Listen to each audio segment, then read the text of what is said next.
It's late spring, early summer, 1997, New York City, Hudson River. It's the reopening and rebranding of an acclaimed New York City chef's restaurant. We have to learn his style, his techniques. We have to take his ideas, his palette, and put it on a plate.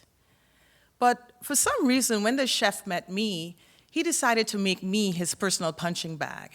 No matter what I did, I could not please him.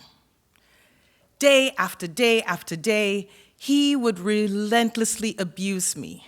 He would say things like, "Would you eat that? Would that be something you'd serve your mother?" There would be plates piled. You know when you throw a stone and it ripples on the water? He would throw the plate across the path and it would literally ripple across to me.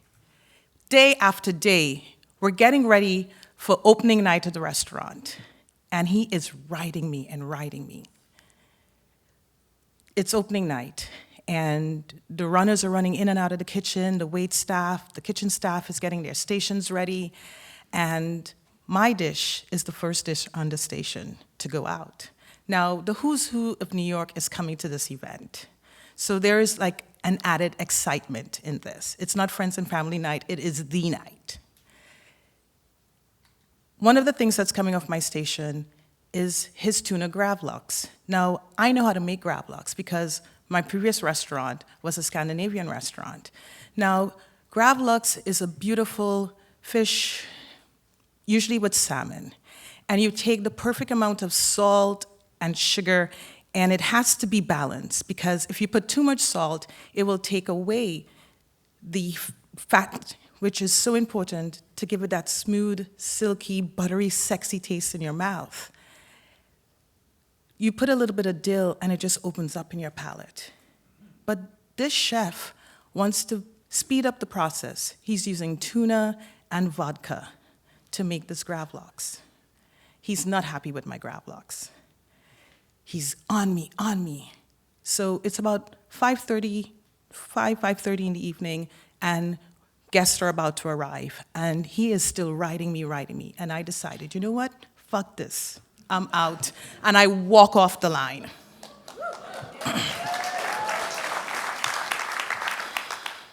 Now, I'm walking down the West Side Highway on the river, and I am sobbing, I am crying, and I have no rights to be walking off a job.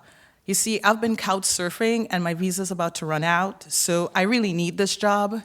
But I am walking and I'm crying and I'm sobbing, as I said, and he is right behind me.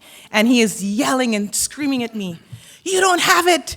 You don't have what it takes to make it in this business. You'll never make it in this business." And it's one of those beautiful evenings in New York City when you know the sky gets that purple, orange color, and I'm just sobbing. And in my vision to my right is the Statue of Liberty, and to my left, it's the Empire State Building. And I am walking and crying and sobbing. And I remember, this is my love. You see, when I was 8 years old, my grandmother's friend came back from missionary in Africa, and she asked me if I knew how to cook. And I'm like, I'm 8 years old. And she says to me, she's gonna set up the coal pot. We're cooking in the backyard. She's gonna set up the coal pot, and that I need to go to the kitchen coop, get a chicken, clean it, kill it, clean it, season it, and bring it back to her. Now, I knew how to do that. So, in cleaning the chicken, it's a principle of we have to wash the chicken with lemon or vinegar. Otherwise, in a Caribbean house, they don't consider it clean. And I have to make this green seasoning. Now, green seasoning is in every Trinidad household. It is a combination of shadow benny, thyme, onions, garlic, and you either blend it or you mortar it. So I do all those things and I bring it back to her. She said, we're gonna make stewed chicken, lentils, and rice. Another staple. Now, the beautiful thing, if you've ever been to the Caribbean and you get a stewed chicken, it's this beautiful caramel. You see, you put the oil in the pot and you add the sugar. Now, if you let the sugar go too far, it will burn and give you this bitter taste in your mouth. So We make the stewed chicken, the lentils, and the rice. I'm so excited. I go back to my home and I tell my grandmother, I'm like, you wouldn't believe what I did. And she sees my excitement and she decides that she's gonna take me on in the kitchen. Now, I am excited to be in the kitchen with my grandmother because it's just her and I. This is our time together. Every time we're cooking together, it's just she and I. My grandmother was an excellent cook. She had sweet hands. That's what we call it, sweet hand, when everything you cook just tastes good. And she taught me how to make callaloo and macaroni pie and bakes and cakes and sweetbreads. And I just enjoy the opportunity to just spend time with her and learn how to cook. So my future, I'm here in New York and I'm working through my field and I'm looking for work now since I walked off the job. And I'm going door to door, I'm looking through the Village Voice and I'm looking for work and I'm looking for work and I'm being told things like, we don't hire women. Now, you have to remember, this is before becoming a chef was glamorous. This is when someone told me when I said I was going to be a chef that, oh, I'll pray for you. This is before the beer.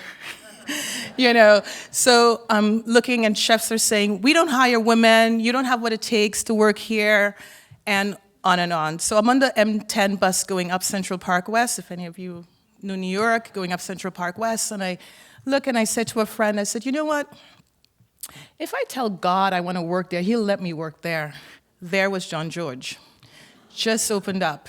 It actually was opening. So I called up and I asked if they were hiring, and they said yes. Bring your resume and come. So I put my resume and I came. I am nervous. I remember standing there in the kitchen and my heart is beating and I just can't believe that I'm actually here. I'm looking around and I'm like, I didn't go to Culinary Institute of America. I didn't go to Johnson & Wales. I don't really have what it takes to be here. But guess what? He looks at my resume, he thought it was great enough, and he hires me.